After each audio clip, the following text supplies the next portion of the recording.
ዲሞክራቲክ ኮንጎ የአማጽያን መሪዎችን ለጠቆመኝ 5 ሚሊዮን ዶላር እሰጣለሁ ማለቷም ተሰምቷል። አሜሪካ አማጽያኑን ለመደምሰስ ካገዘች የማዕድን ጥቅሞችን እንደምታገኝ ቃል መግባቷም ተሰምቷል። ሰላም ቤተሰቦች፣ ጄምስ ዲሊዎች ነን። የዕለቱን አጭር ዕለታዊ መረጃ ከወደ ኮንጎ ከተገኙ መረጃዎች ጋር ይዘን ቀርበን። ለቻናላችን አዲስ ከሆናችሁ ሰብስክራይብ፣ እንደዚሁም ቪዲዮ ላይክ በማድረግ ወደ ዕለቱ መሰናዶች እንድታልፉም ጋበዝን። ዲሞክራቲክ ኮንጎ የአማጽያን መሪዎችን ለጠቆመኝ 5 ሚሊዮን ዶላር እሰጣለሁ ማለቷ ተሰምቷል። በዓለማችን እጅግ ተፈላጊና ውድ ማዕድናት የሚገኙባት ዲሞክራቲክ ሪፐብሊክ ኮንጎ የትጥቅ ትግል ባነሱ በአማጽያን እየተፈጸሙባት ይገኛሉ።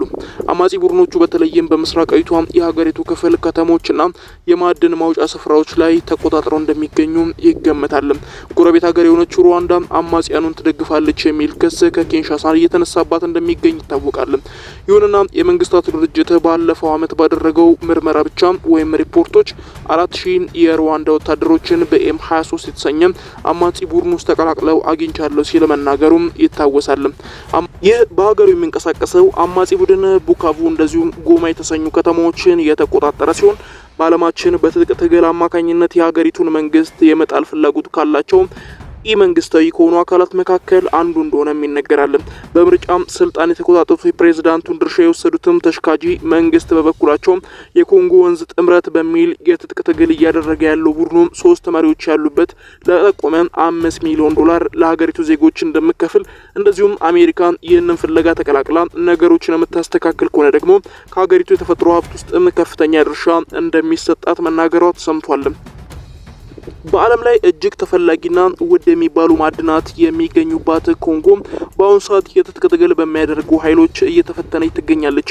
አማጺ ቡድኖቹ በተለይም በምስራቃዊቷ የሀገሪቱ ክፍል ከተሞችና የማዕድናት ማውጫ ስፍራዎች እየተቆጣጠሩ ይገኛሉ። ጎረቤት ሀገር የሆነችው ሩዋንዳ አማጽያኑን ትደግፋለች የሚል ክስ ከኪንሻሳ እየተነሳባት ሲሆን ጊካሊ ደግሞ የቀረቡባትን ክሶች ከዚህ ቀደም ውድቅ ስታደርግ ለማስተዋል ተችሏል። ይሁንና የመንግስታቱ ድርጅት ባለፉት በተወሰኑ አመታት ውስጥ ብቻ ባወጣቸው ሪፖርቶች ከዚህ በላይ ወታደሮች በዚህ ቀጠና እንደሚገኙ ገልጿል። አማጺ ቡድኖቹን ለመደምሰስ የአሜሪካ መንግስት ድጋፍ የሚያደርግ ከሆነ ከሀገሪቱ ማዕድናት ተጠቃሚነት የመጀመሪያውን ድርሻ ወስዶም ተጠቃሚ ሊሆን እንደሚችል መናገሯ ተሰምቷል። የዲሞክራቲክ ኮንጎ ፕሬዝዳንት ፊሊፕ እንደሚናገሩት አሜሪካ በሩዋንዳና አማጺ ቡድኖቹ ላይ ጫና እንድታደርግ የዲፕሎማሲ ጥረት ከማድረግ ባለፈ ተጨማሪ ድጋፎች እንድታደርግልን እንሻለን ሲሉ መናገራቸው ተሰምቷል።